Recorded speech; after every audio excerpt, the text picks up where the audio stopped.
Hello and welcome to the Tired Pod. This is volume four. Shez, it is the end of January. How are you doing? Oh, tired. It is early in the morning. I couldn't agree with you more. I am tired as well, but I'm excited. We're about a month away from the action starting, but we've had quite the off season already. And we haven't quite broached the subject of what happened last week, which is a couple of extensions being announced, including Charles Leclerc continuing at Ferrari, which seems like one of the most obvious things that we had to keep waiting for months for. I don't quite know why. But I thought what the interesting thing was really, and we can talk about Charles as well, but the Lando Norris extension in particular was pretty interesting, and then the interview he gave to Sky a few days ago raised a lot of eyebrows and questions. So I thought we could start there today. And Yeah. so yeah, why don't we start by why don't you tell us how you feel about it? Like, because you have done some work in this area. What do you think?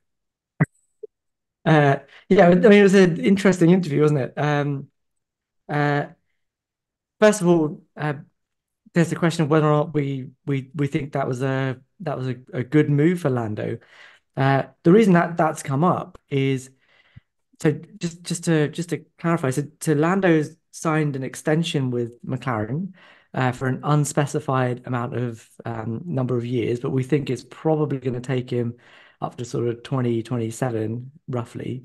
So through the change in regulations in 2026, um, and most likely it will involve some break clauses. Famously, Lando signed up to a deal that went through to 2025 with no break clauses in it. Um, and it sounds like from this deal, given that there's no end published, that there's probably some break clauses, some performance clauses built into that. So if McLaren don't deliver on everything that we talked about last week, and they're able to build him a championship winning car, that he's got a way out into somewhere else. And why is that important? Because we know that Red Bull were very interested in signing him as a replacement for Sergio Perez to team up with Max.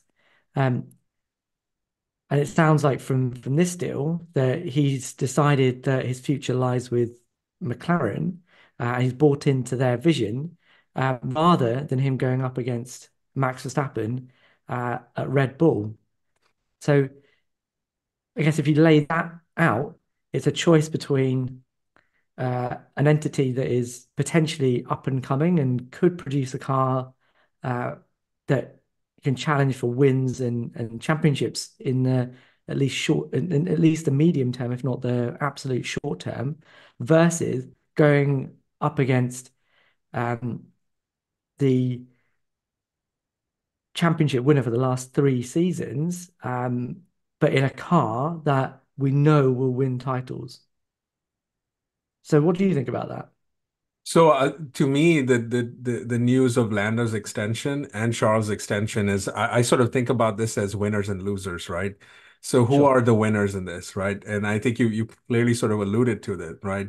Lando is a winner, McLaren is a winner, right? Because we have talked previously about how structure plays a big role, how leadership plays a big role, and to some extent, actually to a great extent, driver confidence also plays a big role in getting a team to have that success. So having that success in continuity around a driver that's been with the team for quite a while and seeing where they're at today, and they probably have, I think, this year the best challenge that they can give to Red Bull amongst all of the competitors that are out there. But I also think it's not surprising, right? I don't find that to be surprising given how he had his first extension done that he would place that confidence.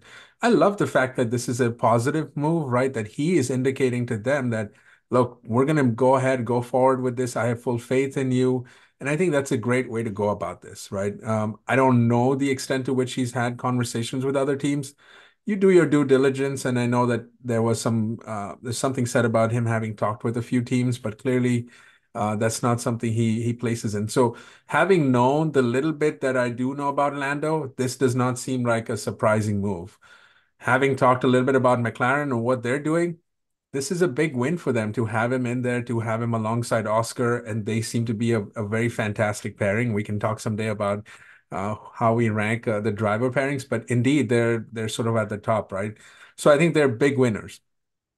I agree with you to some extent that Red Bull might have come away as the losers in this, right? Because I think that yeah, you're right. Them replacing Checo with Lando seems really appealing, really enticing, and to that extent, I think we as F1 fans are also big losers, right? It would have been nice to see Max and Lando, or even Max and Charles go at it, right? I mean, they certainly seem like the type of guys that would love to be in the heat of battle. They're the same generation. Although we've seen Max and Lewis go at it, there's been sort of a generational difference in F1 terms, at least, right? So it would have been nice to see. The part that strikes me as the most amazing thing about all of this is the unknown, right? We did not get any level of detail, right? So trying to think about why you would announce this other than telling other teams that Lando is not available, right? Like, I'm not available for your services, but there's no there's no how much money, there's no like what kind of clauses are out there, although now we're left to speculate, right? There's probably something out there. How long is this deal for? Very interesting. If, as you said, if it goes up to 27, maybe 28, maybe that's when the time that Max is actually done. And then given some of Lando's comments, Maybe. right? I mean, who knows, right? There's so many unknowns, but I think that's the more fascinating thing for me is like, why do we not know anything about this announcement? Like, we know nothing, Yeah, absolutely. right. But I do want to ask you. I mean, you sort of alluded to his interview, right? And he said some pretty interesting things in there. What do you think stuck out to you in that? But I mean, the main thing is, and just to answer your question, I guess one of the main reasons for announcing it right now is to send a message to teams like Red Bull to say, sorry, but he's ours. And that I think is more that speaks more to Lando's faith in McLaren, right? That Correct. he's kind of saying that um, yes, there may be opportunities elsewhere, but actually, I've been here. They picked me up in 2017. They've taken me through um, my single seat championships. They brought him into F1. They gave him a chance immediately in their team. So he's not driven for anybody other than McLaren, right? And Mhm. he's had three teammates up against him now, and um, he's still there, and he seems to be a driver that team wants to build their future around. So yeah, I agree with you that I think it's definitely a win for McLaren. There's definitely a feeling from me at least that this is more of a this is a definitely a good thing for McLaren, and given that yes they've put the building blocks in place, but they're unproven. So it feels right now, on the 31st of January 2024, that this is more that McLaren need Lando more than Lando needs McLaren because he did have the opportunity, at least we think, to go elsewhere. And one of those teams was Red Bull. So again, I guess my question still stands that if you had the opportunity to go to the championship winning team, right, in a car that could win a title, that is likely to win a title, but you have to go up against the standout driver of the last three seasons, would you do it? That's a tough question to answer, right? I would like to get one thing out of the way. For any of us to judge that Lando is quote unquote scared of Max or like doesn't want to compete, I think that's the most ludicrous take anyone could have, right? Like, these guys are driving cars at over 200 miles an hour on any turn that we can only imagine being on. Like, the implication that any of these drivers that choose not to go up against Max being scared, to me, is just ridiculous. So I'd like to get that out of the way first and foremost. They couldn't be scared. I think this is a good tactical decision. Again, we talk about Max's success, but in previously we've talked about why he's been successful, right? He has been with a team for a long time that gave him a chance to grow, that gave him a chance to make errors. And good God, there's a compilation of videos that show Max's errors. And now, I mean, the new Max from 2021 onwards. wouldn't do any of those things, right? Or maybe he would once in a while. But in reality, this is a win-win for both teams. I mean, I'm sure Lando looked around at the Red Bull opportunity, but is it something you really want to go up against right now? Max is so well established. He is a three-time champion right now, right? Like he's going for his fourth this year. And then you have, changes coming up in a couple of years again. Do you really want to kind of go into a hurricane of different things, adjust to a new team, be the de facto number two guy coming in? Is that really a smart move? And on the flip side, Lando has the opportunity of bringing McLaren to the forefront again, winning races, challenging for championships. I mean, that by itself has to be very enticing. In some ways, why go to the team that's already been doing it, right? Versus do something in sort of your home team that has placed trust in you from when you got in. I think there's a similar team in the Charles extension as well, right? Like there is merit for continuity, especially when you're performing, at well above par for most part, right? There's no performance issues or there's no interpersonal issues in the team. Why really change that up unless you have something out there? And so, yeah, why go into the Checo Perez hole, which we should come and talk about that second seat in Red Bull. That is a fascinating thing to talk about, but it does in some ways feel like a bit of a hellhole, right? Compared to being at McLaren and kind of bringing the team up through the ranks here. Yeah, and I agree. If you look at what Lando said, because I think a lot of the discourse around this week has been not necessarily the move was a bad idea, that Lando moving to Red Bull was a sorry, that Lando staying at McLaren was a bad move. More that there was an admission there, or at least a suggestion of an admission that he didn't want to go to Red Bull because he didn't want to go up against Max. And is he scared of going? Um, and I do want to just answer that because it was quite vehemently put out there on social media. But if you listen to what he actually said, his actual quote was, I don't think it's a question of are you scared or not scared? And he said, I don't think I'll ever be scared of going up against anyone. Um, he says, are you in a position to challenge straight away? Right. So Mhm. his implication there is that actually Max is so ensconced there that everything is built around what he wants to do. And the evidence of that is clear in the struggles that Gasly, Albon, and Al Perez have all had going up against him in the same car. Um, and this is not saying that Red Bull are necessarily making a car specifically for Max, but it's worked out in a way that Max is symbiotic with that car, and that car is again reciprocal to him. To come into that and to try and break that and um, either change the direction of travel that the car is taking or change your own direction of travel to fit in with the car is always going to be an uphill struggle. It's never going to happen straight away, one way or the other. Um, and So, Lando finished that question off by saying it's not the smart move to do. And I agree. I think it speaks to someone that's mature enough to understand that his opportunity is more likely to come in a team that's built around him than it is for him to go to a team that may be proven, but isn't necessarily giving the opportunity to challenge for a title.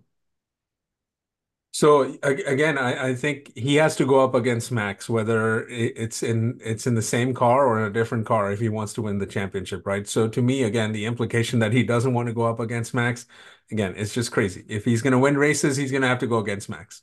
Red Bull car, non-Red Bull, it doesn't matter, right? The other thing is, I think from a personality basis, right? Max and Red Bull are so meshed together, right? And you can see it when Max wasn't able to win a few races, you can see his father sort of being lurking in the background. You can see Helmut Marko's comments. You can see all the passive aggression that also goes behind the scene. Lando, his dad, they don't seem like those kind of guys. Like they're just by nature, they're not the same. Now, that's not to say that Lando is any less competitive than Max, right? Once you put the helmet on, you're in the car, it's a different deal.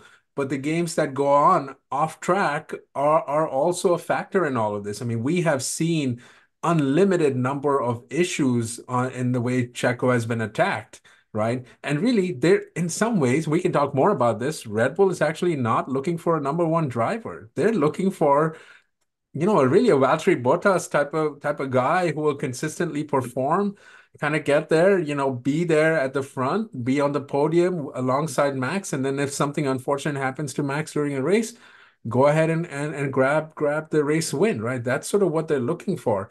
So again, I don't know that, and if I'm Lando again, am I closer to winning a championship and or competing for race wins, being in that second seat at Red Bull, than I am at McLaren? And I think it's more of a tie than one would imagine to believe. Yes, the Red Bull car is faster, but it's only fast in the hands of Max, right? It's only that way in the hands of Max. We've seen repeatedly Checo, get beat out for second place, third place, fourth place, whenever he's competing against any of the other guys. So I'm not sure that that car would suit Lando's driving style either. Like that's the other component to this. So in the end, this is a smart move for him. Place the trust in the team that has placed trust in you, seed out in the long term, and then see where you can get at. And they have all the other elements in place to make a run at it. There's no reason why McLaren couldn't be competitive, if not in 24 by 25, 26. And Lando's still so young, man. I think we kind of forget that, right? Like, I still love watching his videos at some of the press conferences from before when he's cracking up and him and Ricardo and Hamilton kind of cracking jokes, right? We kind of forget how young he is, right? So in Yeah. many ways, the future is very bright for him. Yeah, some might say the future's orange. That's a Oh UK yeah, joke. Oops. papaya. Um, yeah, I mean yeah, it's definitely an interesting one because I think I agree with you that I think Red Bull aren't really looking for a number one driver, and they're not looking necessarily for an intra-team battle. They're not really up for having two alpha drivers in their team.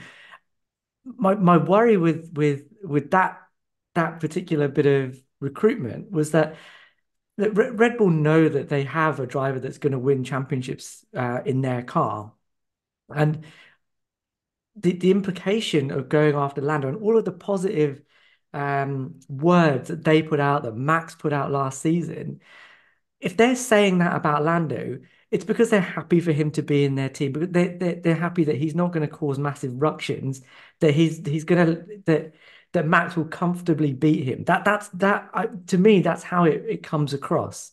And Lando's not in this to win the odd race. He's in it to win championships and Right. titles. And to your point, I think that look, almost certainly, if he went to Red Bull, he's guaranteed to win a race or two, right? He'll almost certainly get that race win, right? But the thing that he wants isn't individual race wins. Checo's Right. doing that right now. What Exactly. he wants is to win a title. And are Red Bull offering him the opportunity to do that? I don't think so. And if that's the end game, it's not about being scared of going up against Max. It's just, are they giving you the opportunity to do that? And the answer to that is no. And if that's the answer, then the smart move has to be to stay where you are. And one of the things that I've been thinking about this week is, this came out, right, and it's not just Lando. Charles has obviously signed up with Ferrari for an undisclosed number of years. The original thought was 2029, but again, I'm sure even if that is when his contract runs to, there's going to be break clauses in that because Ferrari, for all of their glory and all of their past remain an enigma, they may come out of the gates all guns blazing, and they may well have a car that can win a championship, but we don't know. And even if they do, we don't know if operationally they're going to be up to it. Um, so even that move is a gamble. But there's been a move, I think, in F1. If you go back to the 90s, um, Williams famously had a rotating cast of drivers that were in their car, and they very much clung to the concept that the driver was just there to drive the car, right? But it was their creation that was the main crux of it. It was Williams Grand Prix engineering, right? Hmm. It was in the name. It was about the car, and the driver was just another component within that to get the most out of it, right? Um, and I guess that that for me gets to the heart of one of the main questions about F1 is F1 a pursuit in which um, you have a car, you have a creation, and the driver is just there to drive that creation? Or is it that it's actually a sporting competition for drivers and the car is just the tool that the driver uses to express himself or herself and win races and championships in, right? And what I think I've realized is that actually that's probably too simplistic a view of it, and it's actually a melding of those two things. Hmm. And Williams, that model that Williams had has sort of evolved over time, and it really started with what Ferrari did with Schumacher, um, in the halcyon years of sort of 2000 to 2006, where there was a gradual symbiosis of car and driver, the team slowly evolving their concept and their setup towards what Michael wanted. And Michael also, he had a very specific style on how he got the most out of his car, but also adapting to what that the team needed. So you then end up with this symbiosis. I like that word because I think it kind of it explains quite well this melding of human and machine that is really at the heart of what Formula One is. You can't have one without the other. They both have to be in sync with each other. Hmm. But that only really happens, I think, if you have one driver and one team sort of building themselves around each other. And that is always going to be to the detriment of your second driver. So Michael and Ferrari did that, and they created that model. Lewis and Mercedes have done that as well. And what excited me about the new crop of drivers coming up was that they're all in different teams. Um, the sort of the the driver who's out of sync with that, I think, a little bit is George Russell, in that he's come into to a team where there's already a franchise driver there. There's already a guy there that's their talisman. Um, so he has to establish himself a bit more. You can see that in the struggle that he's sort of given himself over the last couple of seasons. But Charles at Ferrari is doing the same thing, and certainly towards the end of last season, where especially after Japan, where Ferrari looked at him and they said, "Look, we have changed our car for you," and it worked because he for me, like I said before, was the standout driver of the last couple of races of the season from Japan onwards, and that was because car and driver were one. And Lando was doing the same thing at McLaren as well. And McLaren are very clear that they are building that team around him. Now, Oscar Piastri might throw a spanner in the works there, but right now, if you're talking about what the best way is to go up against a Max Verstappen in a Red Bull, where Max has done exactly what Michael has done, exactly what Lewis Hamilton has done. He's built that entire team, and that team has Hmm. built itself entirely around what he wants and needs, and vice versa. That's an ironclad situation, right? It's going to be really difficult to break into that. So the way to do it is to create your own franchise model, your own team and driver symbiosis, and that mesh is what's gonna is what's gonna beat Red Bull and what's gonna beat Max Verstappen. So going to his team sounds appealing, and you can call it fear, but I don't think it is. Lando doesn't think it is. He said it himself. It's knowing that the only way to really challenge in this era is to have a team built around you, and seeing that, and I don't know how long Lewis is going to go on for, right? But potentially seeing Charlotte McLaren,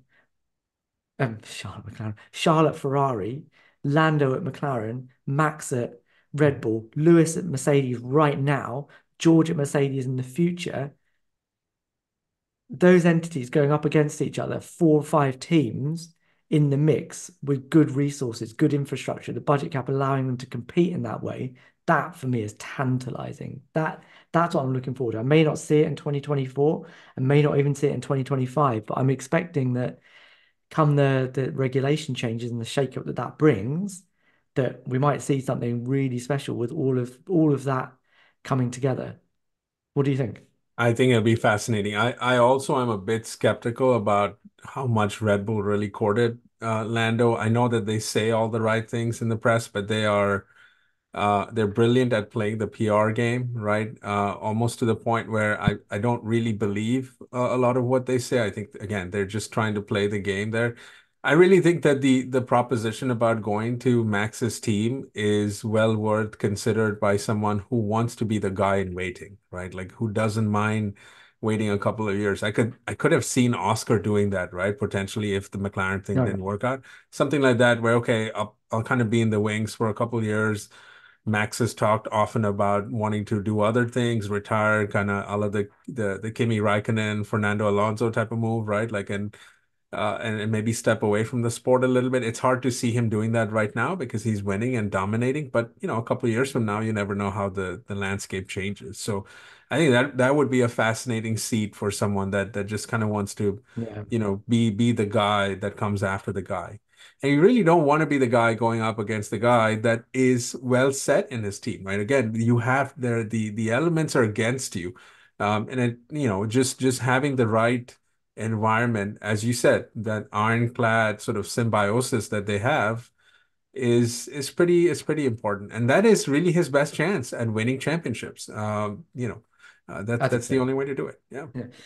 Can I just want to run a couple of other quick yeah, things past you sure. because um, I have to say I followed this a little bit on social media immediately after the announcement and that interview, and alongside the Lando is scared rhetoric, there was also some comparison between other drivers who have made moves into teams that had um, Mm. established drivers or potentially established or more storied drivers within them at that time. And uh, did Lando make the right choice? I'm going to run a couple past you. I want you to just on their own merits tell me what you think. So the first one was Lewis Hamilton going up against Fernando Alonso in 2007, right? So uh, is this a similar situation? Um, B, uh, was Lewis does it demonstrate Lewis not being scared to go up against anyone? So for some housekeeping on that stuff, right? Like that was Lewis's first year in Formula One, right? Yeah, And Alonso had just moved to McLaren, right? yeah, I don't think it's an apples to apples comparison, right? It's not like Alonso was there already, for years before. Yes, he had come off of winning championships, but again, it was a different team, different dynamics, different car, different team principle. Not a lot of I don't know. There's so many different factors in there. Uh, If you're coming in as a rookie, right, and that year was an epic year for Lewis, but he had nothing to lose, right? There is nothing there. I mean, this was his first crack at it in Formula One, and you never know how things are going to pan out. But so if I'm someone in his place or anyone else, to get a shot in one of 20 or 22 seats at the time, like it really doesn't, why wouldn't you do it? It's a different thing for Lando again, because he would have to leave something that's well established, right? I think in sort of a similar way, right? It seems like Lewis, before signing his extension at Mercedes, seemed to have had advanced talks with Ferrari, maybe even, I don't know, others across.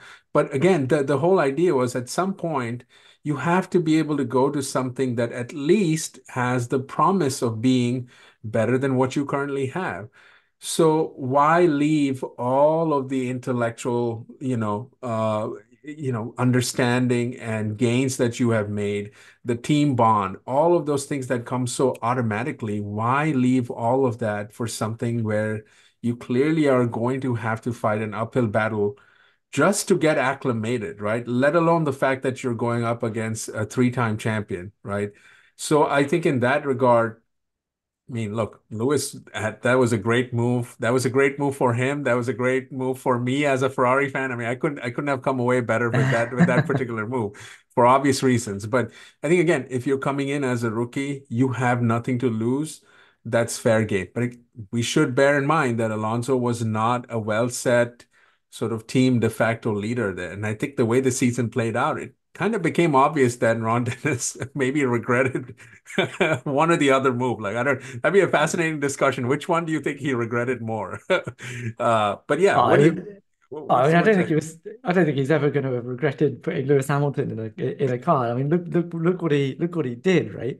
I think I think the mistake of that season was allowing Fernando to have the expectation that he was going to be the number one. And I think everyone thought that that was what was going to happen because they didn't expect Lewis to be as explosive as he was. But yeah, I mean, that's the heart of that answer, isn't it? That it's not a choice of going from a team that's built around you to a team that has a championship winning car. It's a choice of, are you going to be in F1 or are you not going to be in F1? Now, if everything you've been building up to is to be in F1, surely the choice is going to be, I'm going to be in F1. Yeah, And it yeah, doesn't matter what I'm going up against, I'm just going to be in F1. So yeah. that's, yeah, I think that argument falls flat on its face.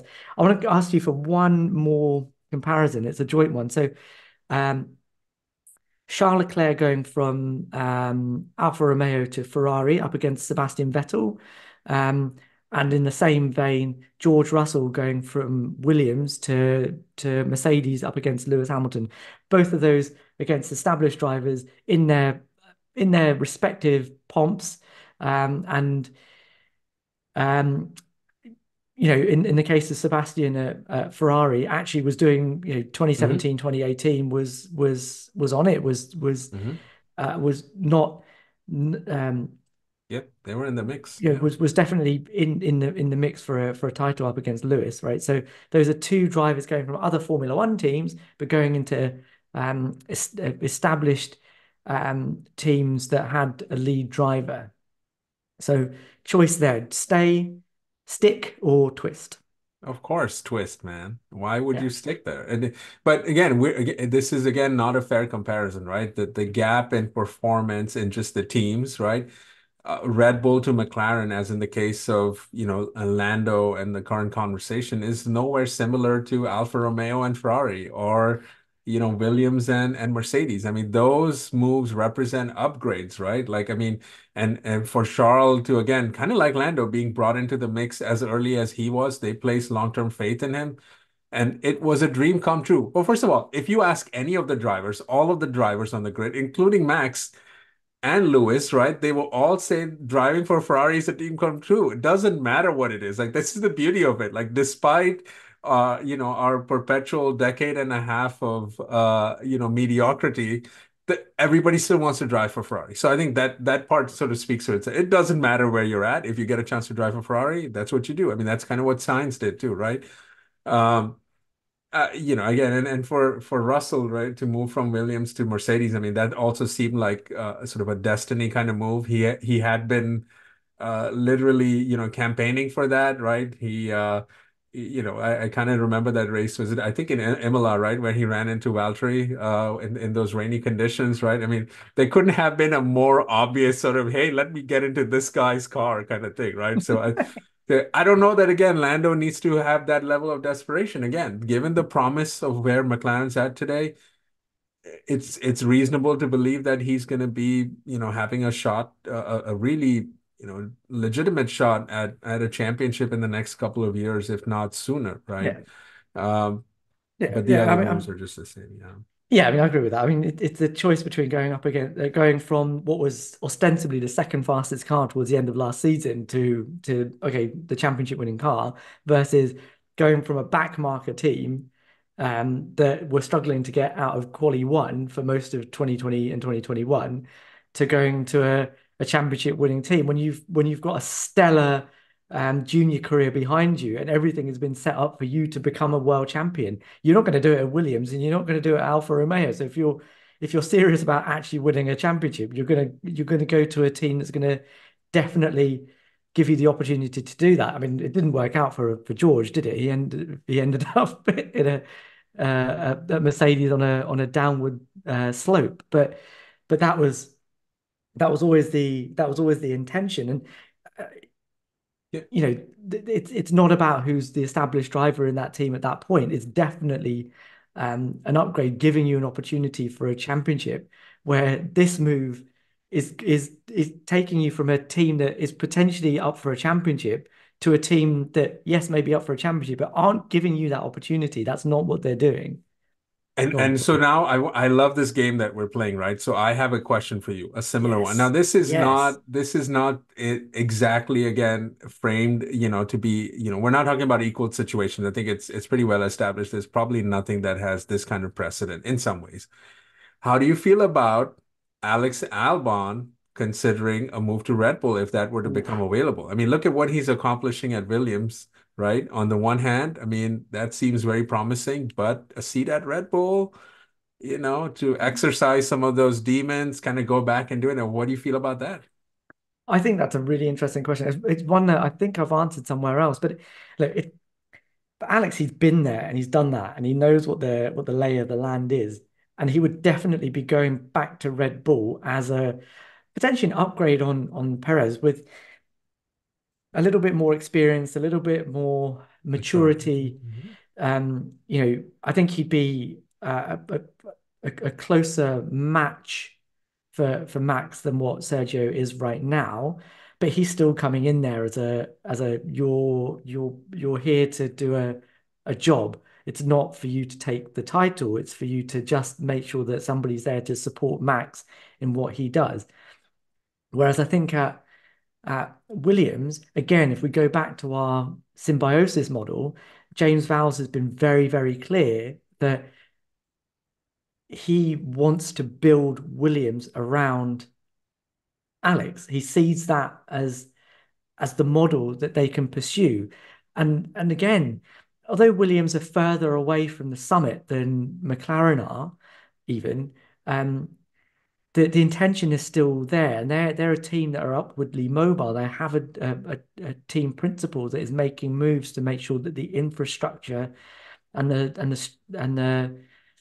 the way that he negotiates with other teams in the FIA and FOM is there to do the absolute best for his team, because his intention is not to just run around at the back and hoover up the prize money. It's for Williams to be back at the top again. And whether that can happen in the time frame that allows Alex to challenge for a title, I don't know. But again, if you're talking about that talisman model, that franchise model where team and driver are coming together to be one, Alex has that at Williams. And I think for him, that's the best opportunity that he's going to have to win championships, unless a seat comes up at somewhere like McLaren. So if Lando were to leave McLaren to go to Red Bull, I think Alex would be a good fit for McLaren. That would probably be quite a good move for him too. Um, but right now, actually, no. I think for him building what he can with Williams, and for Williams to build what they have around him, I think is perfect for both of those entities. And I think um, it'll be interesting to see how far Williams can go in the next 3 or 4 seasons. So let me get this straight. You would not want him to move to Red Bull, but a seat at McLaren, yes? If it was vacant, I don't know what Oscar's going to do. Right? Look, Okay, but why yeah, go why on. would you have him move to McLaren and not at Red Bull? Like that doesn't, I mean, to me, it's like if you're going to take the gamble, right? And if you're going to leave everything that you just stated, right, which is the symbiotic relationship, bringing Williams to as far to the forefront as one can possibly do with limited, if not subpar resources, right? At least at this up until now, and that's going to keep changing. Why not go and join the best team? Like from that point, right? You're much closer to you're at the summit versus being closer to the summit. Yeah, sure. But again, does Red Bull offer you the opportunity to win a title? I would say no. But neither does Williams. It's not even close. Williams is not going. I mean, when do we realistically think they can be challenging for podiums, let alone title? Let's just say podiums, I don't know. I mean, right? I don't know. I actually, you're right. I don't know the answer to that question. But again, it depends what Alex wants. Like, does Alex want a title? Does he want race wins? Or does he want to be on the podium? Because that's all he got when he was at Red Bull last time. He got what, two podiums?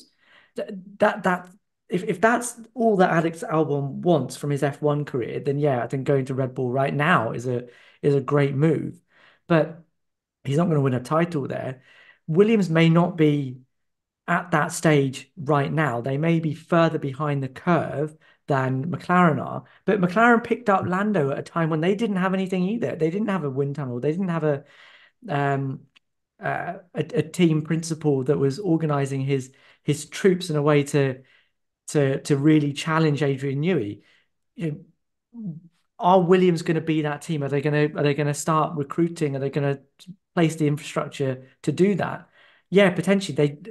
I don't know if they're just a couple of steps behind where McLaren are. That's James Vowles' intention, isn't it? That's what he wants, and he needs a driver to be able to build that around. And Alex is in a position in his career where he took a massive knock when he was at Red Bull. He admits that.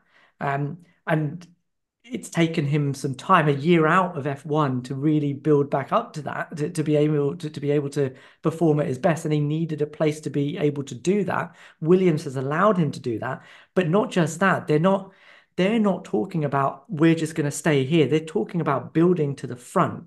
And when Uh, there is a dearth of seats further up the grid, I think that's a reasonable thing to do. But to move from Williams to McLaren, so if McLaren have lost their talisman to somebody else, their choices are either we're yeah. going to build everything around Oscar Piastri, which I think is a good move. I think Oscar's going to be a force to be reckoned with in the next season or two, Well, but he so hasn't established himself yet. He hasn't got that symbiosis between him and McLaren yet. So if it was I would bank on myself being able to build myself into a team if I'm up against a driver that hasn't been there for 5 seasons already, um, and is already ensconced within that, which Oscar isn't. Oscar is explosive. He's gonna be huge, but he hasn't established himself as the main man at McLaren yet. He may do, and part of me banks on him doing that.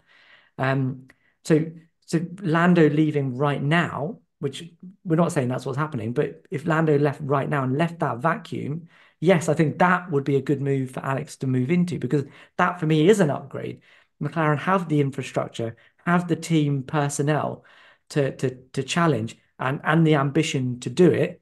And at that point, in that very specific situation, don't have a lead driver to to um, to build their team around, and yeah. that could be you. So So I think that's a subtly different situation. I think at some point we will dive deep into the Alex Albon comeback story because that is a fascinating one. I don't know if that comes with a lot of precedent, right? But to go through the mental trauma hellhole that he was going through and to come back and be an absolute success story is great. I also think that this is where it's a fascinating driver decision, right? Because he does have to at some point this year, I think, decide if he is going to commit to Williams long term or find another seat somewhere else. And in a more, at least at this point, a more competitive car. Not that Williams will not be there. And I don't disagree with anything that you said. I think their intentions are well placed. But I also think that this thing takes a time. This thing takes a while, rather, and it takes years. And the real question is, how long can you be patient while your peers, right? And he's pretty tight with, all these top drivers, Lando, Charles, George, right? And they're all in top teams. Like, so how long does he want to stay patient? And um, Oscar Yeah. is going to be a factor in this. I think the second seat at Ferrari will be quite fascinating, right? What does Carlos do? Does he stay? Does he move to the Audi Works team eventually or not? I think there's some X factors in there, but I would, if I were him, I would relish the chance of going back, given Yeah. everything that he knows now. And for me to go back in there, I don't mind being the guy in waiting, right? Because they maybe I don't win right now, but I get podiums, I get a taste and feel of what it is like to be there. So I think the other thing also, right? It's one thing for Williams to catch up. It's another thing for them to be able to win consistently. And so if your goal is that, that's going to take a long, long time, a lot of knowledge that they really don't have when you've been a back marker for forever, right? I think that's the other factor in there too, is what is it like to maybe join a Ferrari if that second seat comes Yeah. up as well. Yeah. Yeah. So Yeah. I think Yeah. that's a big decision for him. It'll be a fascinating one to see this year. Oh, I think, yeah, I think Alex to Ferrari's going to be, I think that would be also, yeah, that'd be a tough one because him going up against Charles again, with the team now Well, committing to him properly, I think is but Alex could be the driver in waiting after Max goes, right? Like, and Max is they're, going to leave or at least take a potential but break. I think it's pretty, they're the in a couple same of age years. though, Omar, man. Like, and Max keeps saying this. I don't know how realistic that is. Maybe it feels real to him when he says it, but I don't know how real it is that Well, but that, we've that Max seen is it. just gonna. But we've seen it, right? Like maybe it takes one bad year. Like if Yeah, 24 is maybe. nowhere close to, and we don't hope it's going to be quite dominant, right? But if he doesn't win a couple of years, I can see him. I mean, he is kind of like Kimmy in many ways, right? He's like he's here to win and kind of go. I could see him take a break. I'm not saying he would leave forever, but I could see him leave for a couple of years, just take a bit of a sabbatical and come back. And you might be that guy there that has already now been in the wings and Alex has ties to, the Red Bull family, right? The family that sort of owns Red Bull, right? So there's an element there that could pop back up. You never know.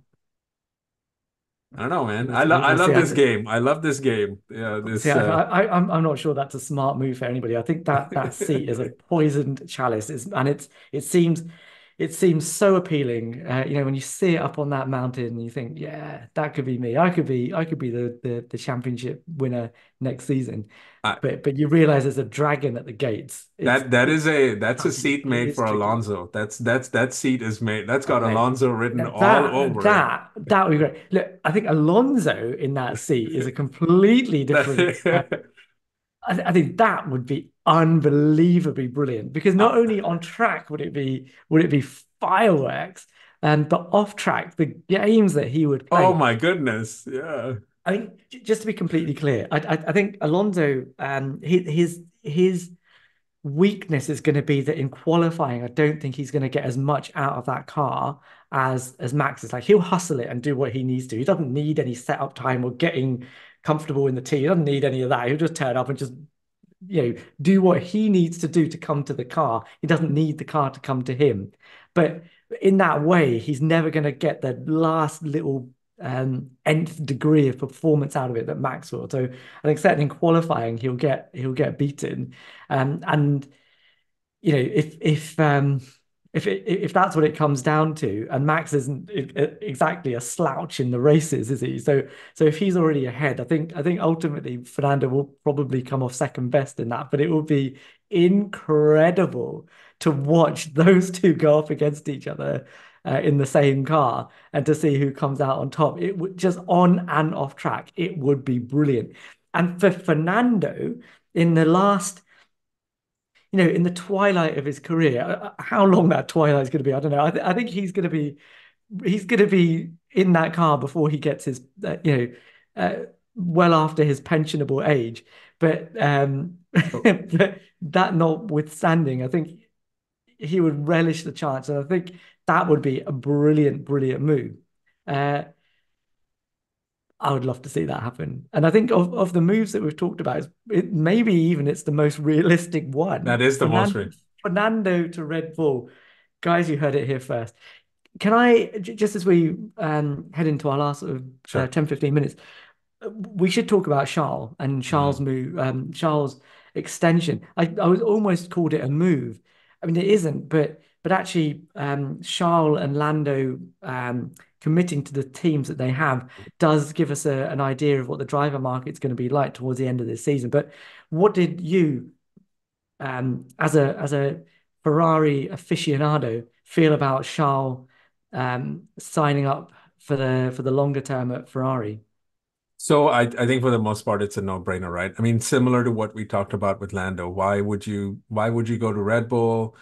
There's no real open seat at Mercedes, right? That's kind of I don't even nobody knows how these contracts are done now. So I think we have to just assume that a contract doesn't mean it's a contract. Like everything is negotiable, everything can be changed, anything can be changed at any time.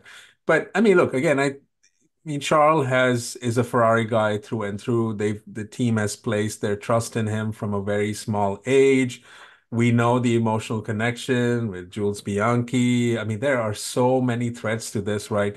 And there isn't a better place for him to be successful at than to be at Ferrari. And I think in his mind, and he said it out loud, right? Nothing would mean more than to bring a championship to Ferrari since guess who? The Iceman himself, right? I think, and this is not hyperbole, I really truly believe it. One championship won at Ferrari for Charles is equal to three world championships that Max has won. And I'm including 2021 in there. Like that is, can you imagine Ferrari winning the drivers' championship and hopefully the constructors, but let's just say the drivers' championship? Like, that would be massive. It would be massive, not just for him, not just for Ferrari, for the sport. We would go crazy. Like, we need for this to happen. I don't know what needs to be done. Like, let's just make it happen this year, okay? Can we make it happen? But no, I mean, I think jokes apart, I think this is the best situation. Continuity is great. As you alluded to earlier, since Suzuka, they kind of moved the car in his direction. It seems like the new car, at least from what they're saying out in public, seems to be designed to kind of maximize uh, his talent and his skill level.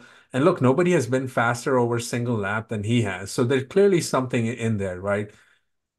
Ferrari really haven't given him a car that's worthy of consistent competition the last couple of years. So I think this is a much bigger win for Ferrari than even for Charles. But and we can talk about this a little bit. I want to get your thoughts. I kind of want to see what happens with the science seat there too, because that is going to be an Yeah, interesting yeah, yeah. outcome of all of this. But what do you Yeah, think? yeah. I mean, yeah. I ultimately, I think I agree with you. Um, there is, like you said, there's the emotional connection between Charles and Ferrari. He talks about them as family, as I still feel like he thinks he owes something to them. Mhm. But I do think what you said at the end there was correct, that I think Ferrari needs Charles much more than Charles needs Ferrari. And in that sense, it is a gamble for him. Again, I don't think him going to Red Bull would have been the right move. And it's interesting that nobody particularly said that Charles was scared to go up against Max at Red Bull. I don't know if that particular move was offered, but certainly no one's going to tell me that Charles Leclerc is scared to go up against Max Verstappen. I think he doesn't care who he's up against. He knows that he can do it. He just and he every little sinew within him is straining to make that happen. It doesn't matter who's in the other seat. Doesn't matter what team he's in. He'll do everything he can to win races and championships. It's just how the man's wired. But but in terms of him committing to Ferrari, look, I agree with you. Like Ferrari are the Red Sox of Formula One, right? Everyone wants to go there and win championships with them. That they want to believe that they're the key that unlocks the potential of that team, right? But unfortunately, Ferrari showed time and time again that it's not about one person. It's not even about a particular moment in time. Everything there changes so quickly that unless you can block out everybody above, there's always going to be a potential that the guy in charge right now, however well he's doing or however well she's doing, is just within a revolving door and is going to be out in the next 6 months. And that's the gamble that Charles takes at Ferrari. That the Ferrari he's in right now with Fred Vasseur and what he's building isn't necessarily the Ferrari that's going to be there come the end of his contract. but yeah, right now I think it's the right place for him to be. It's the length of the contract that maybe is the question that I wanted to ask you because you know the other elephant in the room is Lewis Hamilton isn't gonna stay there forever, isn't gonna be at Mercedes forever, right? Um, and if that seat opens up 2026 and Lewis calls time on it at the end of his contract, is a move to Mercedes a better move? What do you think? I don't think so. And here's why I don't think so. You kind of alluded to this, right? When the Lando news came out, the insinuation was that the Red Bull seat would have been open for him. I think with the sort of the flip side of this is with Charles, no one actually thought that he would leave. I mean, they're so intertwined, right? For better or for worse. They're kind of synonymous with each other, Ferrari and Charles are, right? At least at this stage in their respective sort of careers in Formula One. Like they're both where Ferrari's at in this generation, this iteration of the team, and where Charles is at, right? Like so I think so that's exactly the reason why he wouldn't move to Mercedes either. Like I don't think again, knowing what we know today, Yeah, I agree with that. Russell being there. Hey, maybe Albon goes into that seat. I mean, he can slide more easily into that, arguably as much as he could at Red Bull too, right? It's a Mercedes engine there, right? So they're Mercedes customer team. There's a lot of overlap there, assuming a lot of the structure stays the same, which you never know, right? With Toto, I know he's done the extension, but if Lewis leaves, who's to say that he wouldn't step back, step away a little bit? Many unknowns there. I think again for where Charles is at, and he's already made that commitment, right, with his previous extension, right? Like this is where he has to make it work. Until he can win one or maybe even two championships, it wouldn't make much sense to go up against Russell there. It really wouldn't. Yeah. I mean, I think Ferrari to Mercedes today is a sidestep, not an upgrade, right? Right. You're not moving upwards, but I guess you don't know what Mercedes is going to bring. You don't know what Ferrari are going to bring. Um, and yeah, I agree with you. Russell may not be the absolute lead, build everything around him driver that Lewis is at, and Lewis is and has been at Mercedes. But you can see that George is slowly starting to build into that, and he's been part of the Mercedes family for almost his entire junior career. So yeah, I agree with you. If and when Lewis leaves, George being in that seat is a different proposition to Oscar Piastri, for example, being at McLaren. They don't have he much more has the relationship with Mercedes. I think the parallel between Charles at Ferrari and George at Mercedes is apt. I think those two go together. We're not seeing it right now because Lewis is so ensconced within that team. He's so an integral part of the fabric of Mercedes. But those two go together. But George has been that person, and in the future, that's what Mercedes hope he will be. So Charles going into that, I think Charles will bet on himself, beating George, but I don't think George would make that easy. And when the point of this is, I always feel like the analogy here is that you're trying to make your life at home as easy as possible, Hmm. right? It shouldn't be a fight at home. You're fighting everybody else, Hmm. right? The fight shouldn't be within your own backyard. And if you're trying to win championships, then it's the same in Formula One, right? You want to make your situation in your backyard as comfortable for you as Yeah. possible. And going up against a driver that is going to make your life difficult, be that Max Verstappen at Red Bull for Lando, or George Russell for Charles if he decided to move to Mercedes in that situation, is not making your life at home No, easy. no. Whereas staying where you are and building what you have around the team that you have means that you're not having to worry about what's going on in your back garden. Everything can be focused on bringing it to the other teams, and that has to be the key.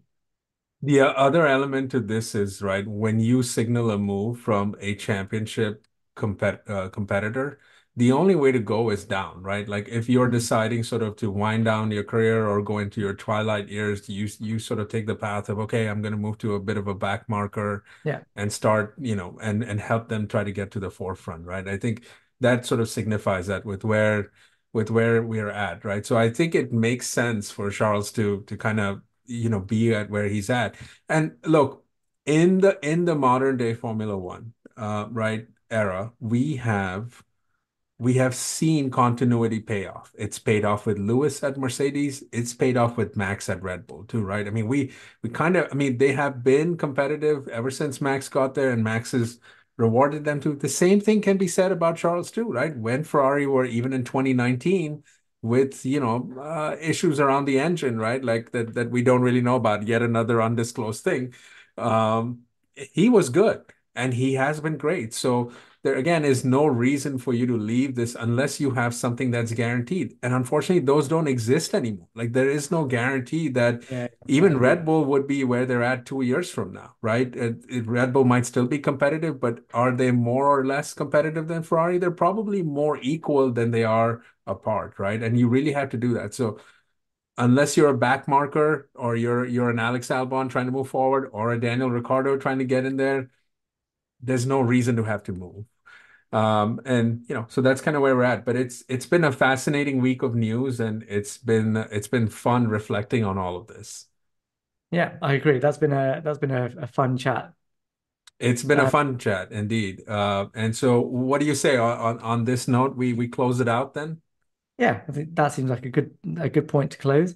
Um, So this week we're going to have some launches. So I think Haas are launching next week. So we'll definitely have some stuff to talk about to bring you guys next week. So again, as before, this will go out on YouTube and